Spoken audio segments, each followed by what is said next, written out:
Welcome मेरे बच्चों। हिंदी बहुशिला के इस पटल पर आप सभी का स्वागत है। आज हम लोग वर्तनी की शुद्धियां यानी वर्तनी के ऊपर अभ्यास का क्लास रखे हैं। देखो मेरे बच्चों, वैसे तो अगर देखा जाए वस्तुतः तो ये सतत प्रयास और अभ्यास पर आधारित चैप्टर है। इसको आप जितना ज्यादा से ज्यादा अपने अभ्यास में लाएंगे वो उतना ही आपके लिए बेहतर होगा। फिर भी हम आपसे जो जितनी चर्चाएं किए, वर्तनी को लेकर के जो पॉइंट्स आपको बताए, उनसे जनित कुछ दो चार उदाहरण आपके सामने मैं प्रस्तुत कर रहा हूं। कृपया आप इनको देखें। जैसे हम यहाँ पर आ रहे हैं तो यहाँ पर हम सबसे पहले जो स्वर की अशुद्धि है उसके ऊपर हम लोग चर्चा करेंगे। स्वर की अशुद्धियां जो जनरली हम लोगों के द्वारा होती रहती हैं, ठीक है।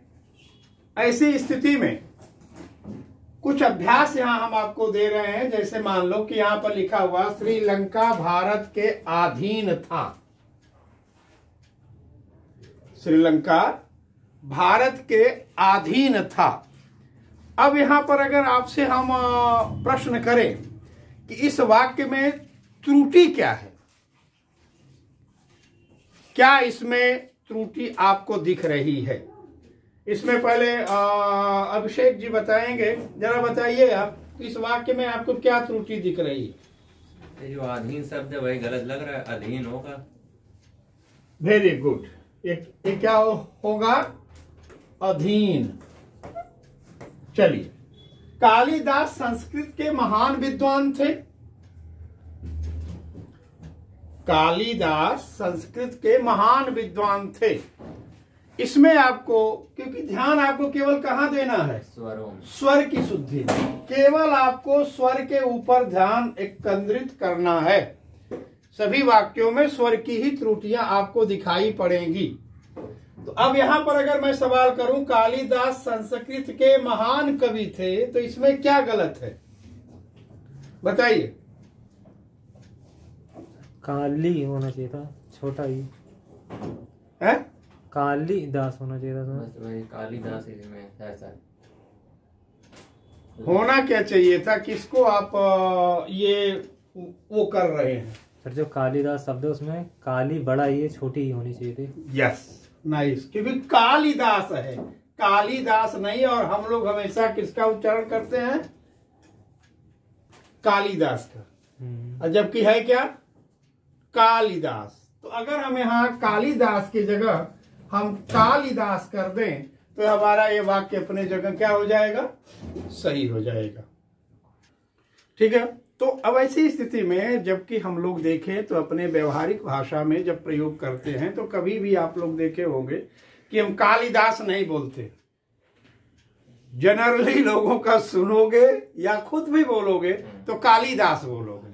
कहा भैया कालिदास हो गए, ठीक है। जबकि वर्तनी क्या है? कालिदास है। ठीक है। चलिए आगे नेक्स्ट कल चलते हैं तीसरे पॉइंट पर। कल बारात आएगी। कल बारात आएगी। इसमें आप अशुद्धि बताइए कि इसमें अशुद्धि क्या है? बारात होगा, बारात तो होगा। Very good. और जनरली हम लोग बारात बोलते, बारात आ गई। बारात आ गई नहीं, बारात आ गई। ठीक है। तो ये इसमें बारात गलत है। चलिए चौथे पर आता, मैं बाजार जा रहा हूं। बाजार, यहाँ क्या होगा? बाजार। यहाँ पर ये गलत है, यहाँ बाजार हो जाएगा। ठीक है। सही वाला लिखते हैं। वाल्मीकि, वाल्मीकि संस्कृत के आदि कवि हैं। वाल्मीकि संस्कृत के आदि कवि हैं। तो अब इसमें आप बताइए क्या गलत है? छोटी क्यों? इरेज भी कर दीजिए साथ में। छोटी की मात्रा वाल्मीकि होगा। चलिए ठीक है यार, इसको पहले इरेज कर दूं, ये तो गड़बड़ हो रहा है ना। Yes sir. कुछ और ही कर रहा है। आगे चलते हैं। वह आगामी रविवार को आएगा। क्या होगा? आगामी। आगामी होगा। Very good.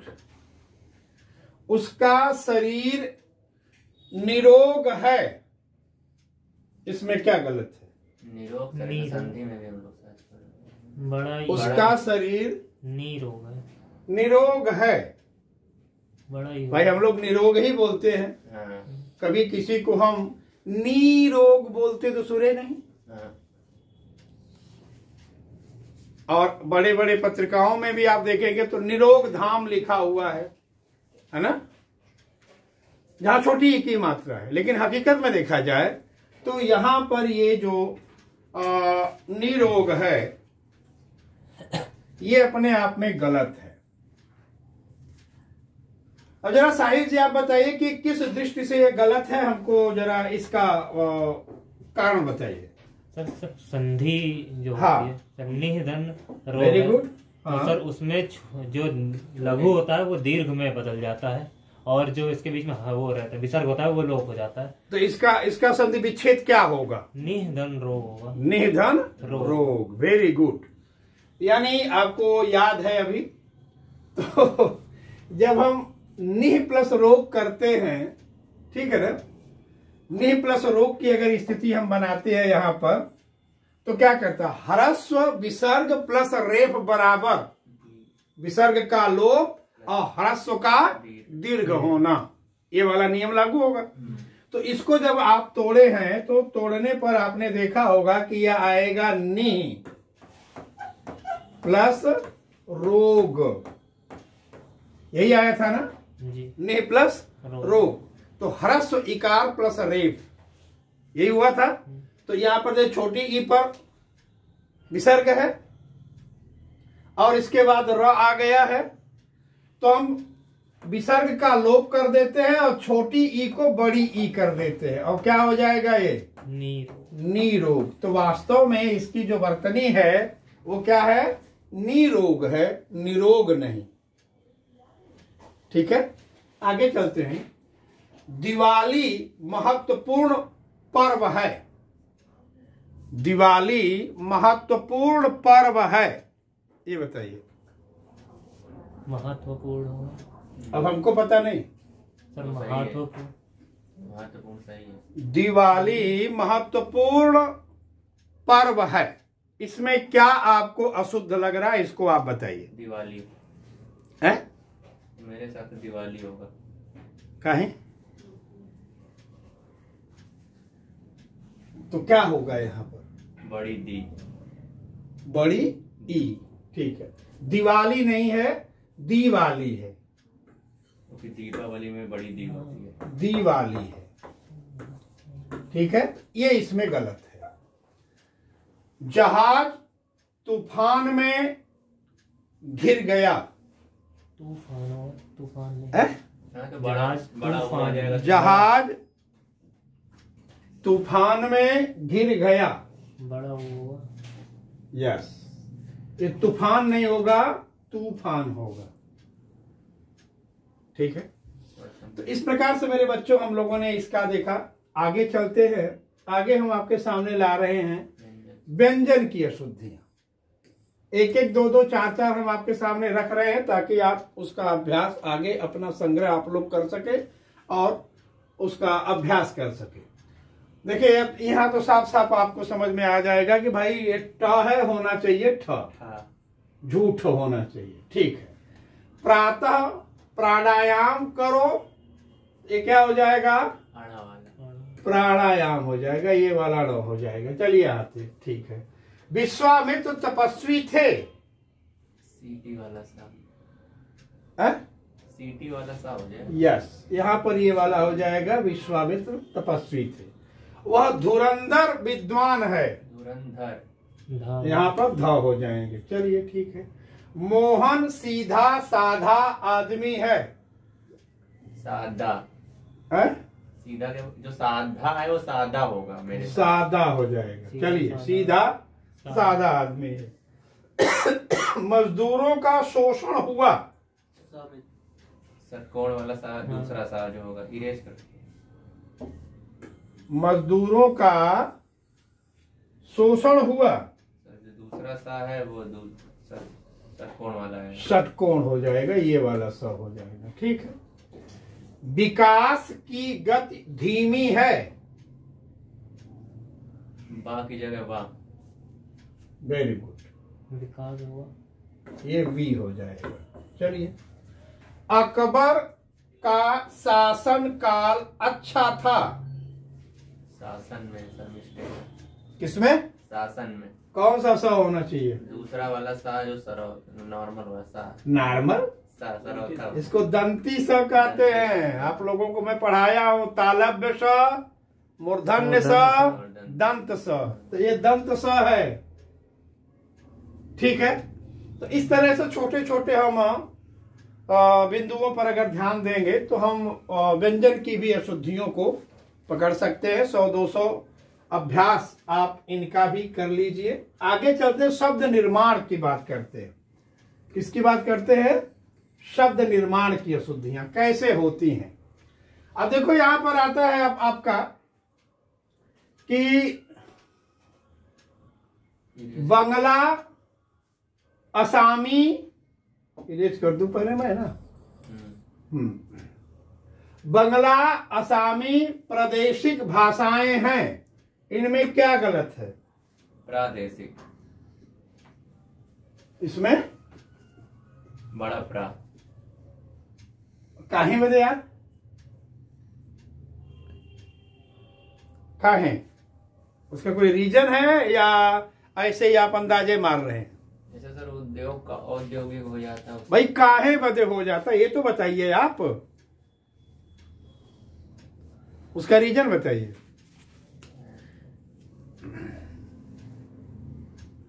भाई आप लोगों को प्रत्यय पढ़ाया हूं या नहीं पढ़ाया हूं? ईमानदारी से बोलिए। तो प्रत्यय पर गौर कीजिए।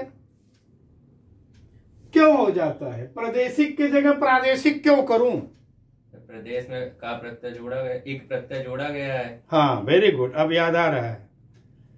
तो किसी भी पद में अगर इक और इत प्रत्यय जुड़ जाता है, आपको बताया भी हूं, यदि किसी पद में इक और इत प्रत्यय जुड़ा है तो उस पद का आदि स्वर, उस पद का आदि स्वर, आदि स्वर मतलब जो उस पद का पहला स्वर होगा वो क्या हो जाएगा? वृद्ध हो जाएगा। अब वृद्ध स्वर कौन कौन से आएंगे? तो बड़ा आ, ठीक है, आए और आओ, ठीक है, इनकी वृद्धि हो जाएगी। तो अब यहां क्या है? प्रादेशिक। तो प्रा को हम क्या बोल कर देंगे? प्रादेशिक, क्योंकि इक प्रत्यय यहां लगा है इसलिए इसका आदि स्वर वृद्ध हो जाएगा। चलिए, बिल्कुल सही। दैहिक बाधा सभी को दबोचती है। दैहिक हो जाएगा पहले रूप में। दैहिक एक प्रत्यय इसमें। Very good. इसमें भी एक प्रत्यय के कारण दैहिक की जगह दैहिक हो जाएगा। राइट। चौराहे में काफी भीड़ एकत्रित हो गई। चौराहे में काफी भीड़ एकत्रित हो गई। एकत्रित होगा सर, क्योंकि इत प्रत्यय है।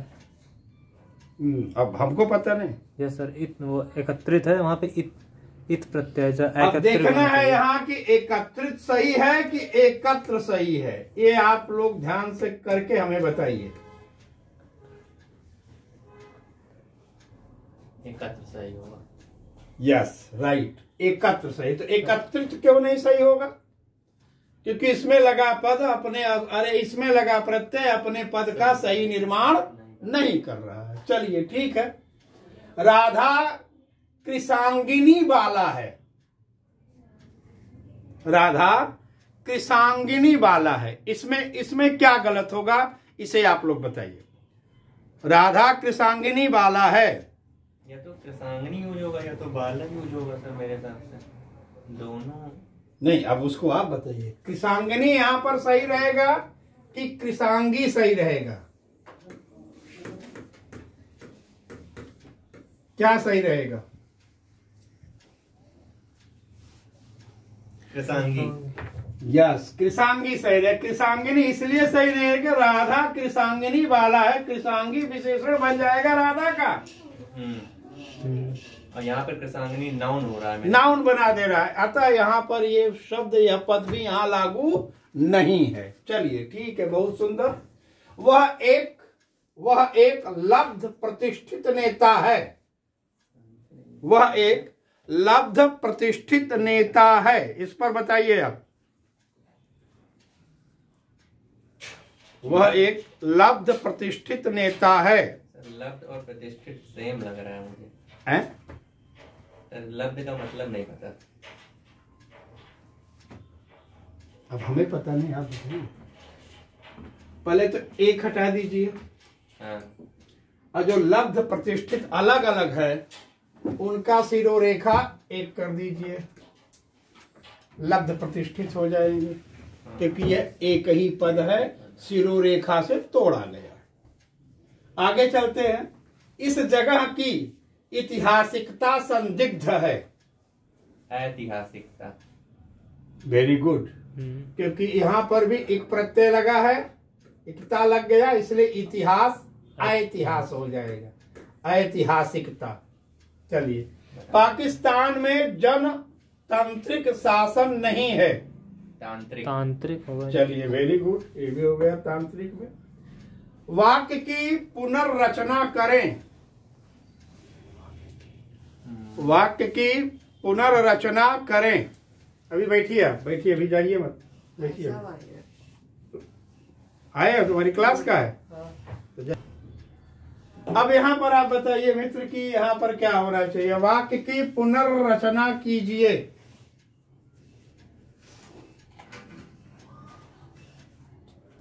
क्या गलत है या क्या सही है? एक ही रहा होगा, दो हो रहा है।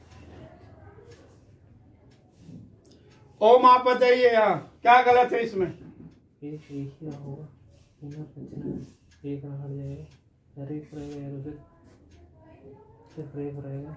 ओ की मात्रा तो नहीं आएगी सर। अब हमें पता नहीं, जो आप लोग कह देंगे उसको मैं लिख दूंगा। क्या होना चाहिए? अब जरा विसर्ग संधि पर ध्यान दीजिए। विसर्ग संधि हमने आपको पढ़ाया है, इसको ध्यान दीजिए। ये जो पुनर्रचना है, पुनः रचना से हुआ ना, तो पुनः है वो हट जाएगा। Yes, right. आपने देखा होगा कि अकारांत विसर्ग प्लस क प, यदि ये व्यवस्था होती है तो कभी भी विसर्ग का लोप नहीं करते। बताया हूं आपको जी।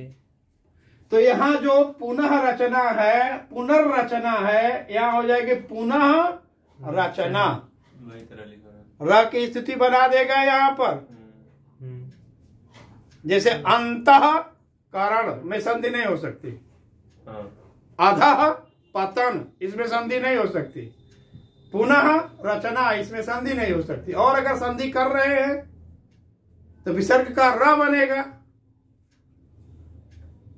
अधा पतन की नहीं होगी है? नहीं होगी।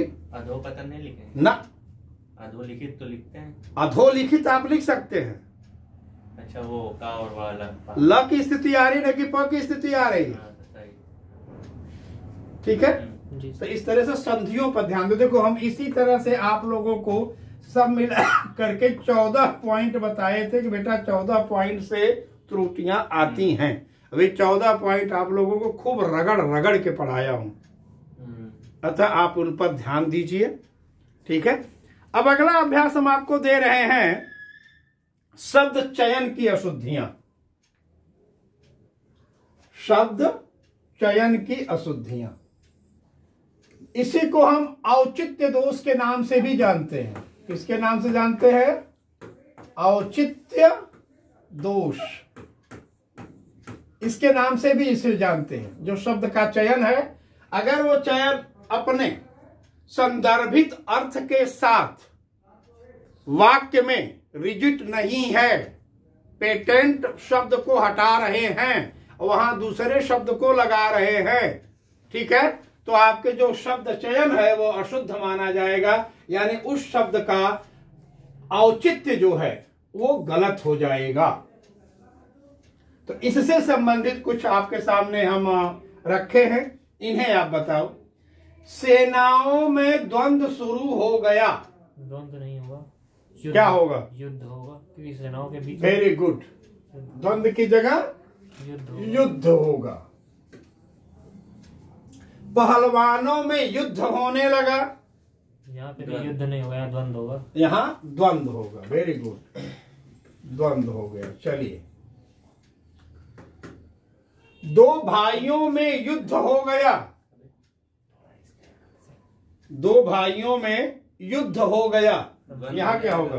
दो लोगों के बीच द्वंद्व होता है, बाकी सबके बीच युद्ध। Very good. अब यहाँ पर आप झगड़ा, तकरार, द्वंद्व का प्रयोग कर सकते, युद्ध का प्रयोग नहीं कर सकते। ठीक है। परस्पर के अविश्वास के कारण दोनों भाइयों में दुराव छिपाव हो गया। क्या होगा? एक्सप्लेन कर दीजिए, द्वंद्व और युद्ध क्यों नहीं होगा? अच्छा, तो देखो मेरे भाई, द्वंद्व का मतलब होता है जब दो व्यक्ति के मध्य किसी बात पर कथोपकथन, वार्तालाप, वाक युद्ध, जिसे आप कहते हैं, ठेठ में क्या बोलते हैं? वाक युद्ध, अगर हो रहा हो तो वह द्वंद्व की बात आती है। यानी वैचारिक विषमता, अपने अपने विचारों को सत्य साबित करने के लिए जब दो पक्ष सम्मुख होकर के भाषाई संप्रेषण में अपने अपने गलत तथ्यों को प्रमाणित करने के लिए कि वह सत्य है, ऐसे साक्ष्य के साथ जहां पर भाषा का संप्रेषण होता है, कथोपकथन होता है, कहा सुनी होता है, वहां पर क्या चलेगा? द्वंद्व की स्थिति चलेगी। अगर उसी में मारपीट होने लगा तो झगड़ा कहलाएगा, पर युद्ध तब भी नहीं कहलाएगा। जी, युद्ध की स्थिति तभी आएगी जब दो देश की सेनाएं हो, वो लड़े, तब तो आप युद्ध शब्द का प्रयोग कर सकते हो। नहीं झगड़ा, तकरार, मनमुटाव, युद्ध मतलब रक्तपात भी हो जाए उसी में। अब युद्ध की पराकाष्ठा कहां तक जा रही है, इसका कोई पैमाना नहीं। आगे चलते हैं। परस्पर के अविश्वास के कारण दोनों भाइयों में दुराव छिपाव हो गया। अब इस वाक्य को आप ध्यान से देखिए, कौन कौन सी कमियां हैं ये आप बताइए।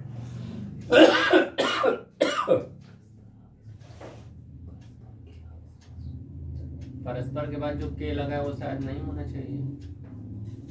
चलिए ठीक है, मैं इसे हटा दिया, लोप कर दिया उसका। आगे दुराव छिपाव मतलब नहीं समझ में आ रहा है। हाँ, तो क्या होना चाहिए यहाँ भाई? जब अविश्वास हुआ तो मनमुटाव न होगा। हाँ? तो क्या हो जाएगा यहाँ? परस्पर अविश्वास के कारण दोनों भाइयों में मनमुटाव। यस, परस्पर अविश्वास के कारण दोनों भाइयों में मनमुटाव हो गया, ये शब्द आएगा। आगे चलते हैं। गायक ने गीत की कुछ लड़ियां सुनाई। पंक्तियां नहीं होगा, लड़ियां क्या होगा? वही तो जानना चाह रहा हूं। कड़ियां, शब्द का चयन कीजिए आप। हाँ, कड़ी हो सकता है। वेरी गुड, कड़ियां सुनाई। चलिए, ये भी गया। राइट।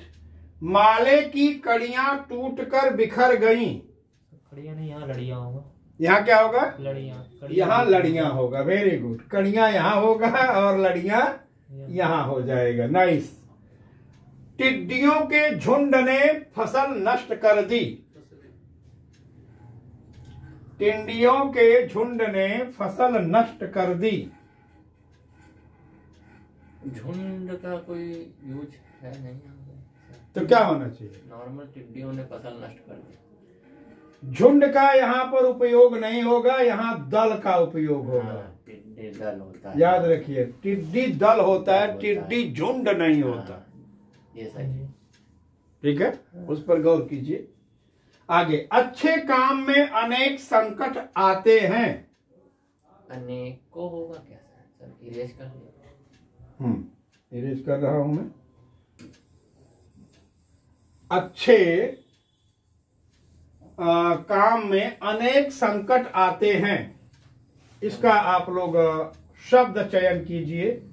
वह शब्द चयन जिसका संदर्भित अर्थ इनके साथ जुड़ा हुआ हो। अनेकों होगा क्या सर? अब हमें पता नहीं, जो आप लोग कह देंगे वो हो जाएगा। अनेकों ही होगा सर। अब देखिए गुरु, संकट नहीं होते यहाँ, विघ्न या बाधा होते हैं। अच्छे काम में अनेक विघ्न आते हैं, संकट नहीं। ठीक है ना? संकट एक आपदा होती है। संकट किस कैटेगरी में आएगी? आपदा के कैटेगरी में आएगी। ठीक है ना? अतः यहां पर हम विघ्न की बात करते हैं। ठीक है, रुकावट की बात करते हैं। अच्छे काम में अनेक रुकावट आते हैं, अच्छे काम में अनेक विघ्न आते हैं। ठीक है, अगर फारसी उर्दू में जाओगे तो अच्छे काम में अनेक दिक्कत आते हैं। यहाँ दिक्कत का प्रयोग आप कर सकते हैं, पर संकट का प्रयोग यहाँ पर नहीं कर सकते। कोरोना में देश में संकट आ गया, कोरोना काल में, क्योंकि वो आपदा थी। आपदा थी। जहां आपदा आएगी वहां पर संकट का प्रयोग आप कर सकते हो। ठीक है, अब आगे चलते हैं। सभा में बड़ी मात्रा में लोग आए, सभा में बड़ी मात्रा में लोग आए। मात्रा नहीं होगा, मात्रा नहीं होगा, गिनी जा सकती को। हाँ, तो क्या होना चाहिए? बड़ी अनुपात में हो। अनुपात। ठीक है, या बड़ी संख्या में लोग आए। अनुपात या संख्या, यहाँ पर संख्या सबसे सटीक रहेगा। मैं नीची उम्र वाले लड़कों से बात नहीं करता। कम। वेरी गुड, यहाँ कम हो जाएगा। नाइस। रेल और बस यात्रा के सस्ते माध्यम हैं। रेल और बस यात्रा के सस्ते माध्यम हैं। सस्ता माध्यम नहीं, गलत। शायद तुम बताओ। रेल और बस यात्रा के सस्ते माध्यम हैं। यात्राओं नहीं, माध्यम नहीं होगा यहाँ। साधन। माध्यम की जगह साधन। इसे आप साधन कर दीजिए, क्योंकि रेल और बस यात्रा के साधन है, माध्यम नहीं है। ठीक है, क्योंकि आपको शब्द का चयन करना है मेरे बच्चों। बेस्ट शब्द। आगे चलिए। प्रेम करना तलवार की नोक पर चलना है। तलवार की धार पर। Yes, nice. क्योंकि नोक पर नहीं चला जा सकता, इसलिए तलवार की धार पर चला जाता है। साहिल ने तो प्रेम किया। ठीक है, साहिल तुमसे बेहतर चल रहे हैं इस समय। ओम तो कुछ नहीं बोल रहा है। पानी में भीगने से जुकाम होने का संदेह है, संदेह रहता है। संदेह नहीं सर। हाँ, तो क्या रहेगा? संदेह नहीं रहेगा तो क्या रहेगा बताइए? अब हमें पता नहीं, जो आप लोग कर देंगे वो मैं मान जाऊंगा। संभावना। अब ये भी पता नहीं, अब तुम लोग अपना बताओ। पानी में भीगने से जुकाम होने का संदेह रहता है। अब आप लोग बताइए। पानी में भीगने से जुकाम होने का संदेह रहता है। ध्यान दो यार भाई, पानी में तुम भीगना चाहते हो? नहीं, क्यों? क्योंकि डर लगता है। कैसा डर लगता है? जुकाम होने का, सर्दी होने का। तो यहाँ संदेह होना चाहिए कि डर होना चाहिए? बताइए आप लोग। डर है? तो पानी में भीगने से जुकाम होने का डर रहता है भाई, संदेह का तो कोई सवाल ही नहीं है। आगे चलते हैं। देश में भूख की कोई घटना नहीं घटी। देश में भूख की कोई घटना नहीं घटी। ये बताइए। संकट होगा, भूख की संकट नहीं बैठे, या तो ये लगा है देश में भूखमरी की कोई घटना नहीं घटी। यस, बिल्कुल सही आप बोले हैं। यहाँ भूख नहीं, यहाँ पर भूखमरी होना चाहिए। देश में भूखमरी की कोई घटना नहीं घटी। ठीक मेरे बच्चों, अब आगे चलते हैं। यहां है अनावश्यक शब्दों का प्रयोग। अब इसमें आपको अनावश्यक बताना है। मैं उसकी बात पर आपत्ति प्रकट की, आपत्ति की, यानी जो प्रकट है ये गलत है, अतिरिक्त है, हटा दीजिए। वह समस्त प्राणी, अच्छा यहाँ तो ठीक पहले से ही लगा हुआ है यहाँ। चलिए तीसरे पर आते हैं। हम स्कूल को जा रहे हैं। स्कूल जा रहे हैं। स्कूल जा रहे हैं। ठीक है, नाइस। खेत किसके नाम पर लिखा गया है? खेत किसके नाम पर लिखा गया है? किसके नाम लिखा गया है? वेरी गुड, पर हटा दीजिए। वन की सुंदर शोभा अवर्णनीय है। वन की शोभा अवर्णनीय। सुंदर नहीं होगा। वेरी गुड, सुंदर अतिरिक्त है, हटा दीजिए। आपस में मिलकर परस्पर सहयोग करो। आपस में परस्पर सहयोग करो। वेरी गुड, हाँ, मिलकर हटेगा ये दोनों एक चीज। मिलकर हटा दीजिए। ठीक है, तो इस तरह से आप अनावश्यक शब्दों का भी चयन कर सकते हैं मेरे बच्चों। ठीक है, आगे चलते हैं। अशुद्ध वाक्य की स्थिति बनाते हैं। यहां पर आप लोग बताइएगा। सभी सदस्य अपनी राय दें। अपनी राय। वेरी गुड, यहां पर 2 बार कर दीजिए। बार भाई ओम भी अब धीरे धीरे एक्टिव हो रहे हैं। ये ओम की भी। चलिए, मोहन उस कार्यालय का छोटा सा कर्मचारी है। मोहन कार्यालय का छोटा सा कर्मचारी है। बताइए। का एक छोटा सा। मोहन उस कार्यालय का छोटा सा कर्मचारी है। का छोटा कर्मचारी है। छोटा सा का क्या मतलब है? अब हमको पता नहीं, जो आप लोग कहेंगे उसको मैं मान जाऊंगा। मोहन उस कार्यालय का एक छोटा सा कर्मचारी। मोहन उस कार्यालय का कर्मचारी है। भाई यहाँ पर देखो, मोहन उस कार्यालय का छोटा सा कर्मचारी है, तो सा का मतलब क्या है? सा का अर्थ नहीं, वही चीज है। तो क्या हो जाएगा? हट जाएगा वो। प्रत्येक मजदूर को 5-5 रुपए दिए गए। अरे मिले 5 एक बार यूज होगा। वेरी गुड, क्योंकि वहां प्रत्येक आ गया है। प्रत्येक मजदूर को 5 रुपए मिले। चलिए ठीक है। 2-2 किलोमीटर पर एक गांव था। प्रत्येक 2 किलोमीटर पर एक गांव था। चलिए, राइट। गोविंद और मोहन में सबसे तेज कौन है? गोविंद और मोहन में सबसे तेज कौन है? 2 किलोमीटर में एक्सप्लेन। चलो अभी करते हैं। गोविंद और मोहन में सबसे तेज कौन है? इसमें क्या गलत है? सबसे नहीं होगा इसमें। में तेज कौन है? गोविंद और मोहन में तेज कौन है? कौन है? चलिए। हल्का सा हवा का झोंका आया। हल्का सा हवा का झोंका आया। सा नहीं होगा, हल्का हवा का झोंका आया। अब हमको पता नहीं है, आप बताइए। हल्की हवा का झोंका आया। हल्की हल्का का सा नहीं होगा। सा तो नहीं होगा भाई, हल्का सा हवा का झोंका आया। सा तो नहीं लगेगा। तो क्या होगा? हवा का हल्का झोंका आया। हाँ। ठीक है, ऐसा अतिरिक्त है। मोना और सोना में सबसे सुंदर कौन है? सबसे नहीं होगा इसमें। Very good. सभा में सभी वर्ग के लोग थे।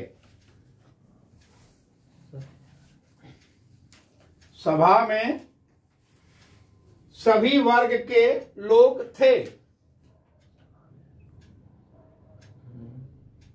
सभा में सभी वर्ग के लोग थे, इसको बताइए आप।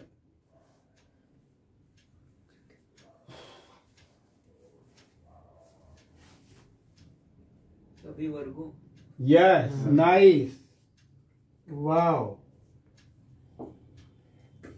ओम जी बिल्कुल आप आ रहे हैं अपने में, क्योंकि यह जब लोग लग गया तो वर्ग को वर्गों आपने कर लिया। आगे चल। भारत में कई जातियां के लोग रहते हैं। कई जातियों के लोग। कई जातियों के लोग रहते हैं। ठीक है। धान की विविध प्रजाति को पौधे तैयार है। विविध प्रजाति के होगा, के। को नहीं होगा। धान की विविध प्रजाति के के पौधे तैयार है। चलिए आप यहाँ पर भी के भी कर लीजिए, क्या दिक्कत है। और अगर मैं बोलूं धान की विविध प्रजातियों के पौधे तैयार है तो वो ज्यादा सही है, प्रजातियों के। क्यों? क्योंकि जब हमने विविध कर दिया तो प्रजाति ठीक रहेगा या प्रजातियों ठीक रहेगा? प्लूरल यूं ज्यादा सही रहेगा मेरे साथ। हाँ, प्रजातियों। तो उसी पर आओ ना फिर वहां पर। ठीक है, तो मेरे बच्चों इस तरह से हम लोग अभ्यास को देखें कि छोटी छोटी कहीं स्वर, कहीं व्यंजन, कहीं शब्द, कहीं शब्दों का चयन, कहीं औचित्य आदि की त्रुटियां करके हमारे सामने वाक्य प्रस्तुत किए जाते हैं। इनमें मेरे बच्चों मैं बार बार कह रहा हूं, जितना अधिकाधिक आप अभ्यास करोगे आप उतना ही सिद्धहस्त होते जाओगे। ये विषय अभ्यास पर निर्भर है। मैं इसी अपेक्षा के साथ इस क्लास को मैं अब विराम दे रहा हूं कि आप लोग अधिकाधिक अभ्यास करने का प्रयत्न करेंगे। ठीक है मेरे बच्चों, धन्यवाद। आज की क्लास यही समाप्त होती है।